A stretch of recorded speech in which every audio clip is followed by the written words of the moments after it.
सकाळु किसी गोटे colourful breakfast रोटी सांगे किसी गोटे कलरफुल भेजिटेबल्स खाया को आज बहुत मन है। तेणु से यूट्यूब गोटे डेहराडून गोटे हट योगा स्कूल से माने केमती सात्विक डाएट करती सेटा मु देखी तो सहीटा को देखिए मुझे इन्स्पायर्ड होकर आज सेटा बनवा को चाहूँगी। आउ से दरकार आपन को बीन्स गाजर आउ 3 कलर्स ऑफ पेपर आपड़ 3टा कलर कैप्सिकम नहीं पारती।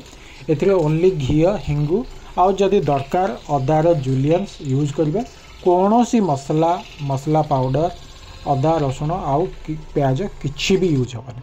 तो फास्ट घी को गरम करूँ तापर से हिंगू पकातु देन बीन आउ गाजर जो काटिकन ताकू पकईकी सते फ्राए कर दिंतु सेटा टिके 2-4 मिनट फ्राए हो गला पर आपड़ से पेपर्स जोड़ा काटिकी रखिंट ताकू पकातु आउ अनदर 2-3 मिनिट्स और जी आपको दरकार आपण इच्छा मुताबिक ताकू भाजतु आपणकर सात्विक डाएट रेडी हो।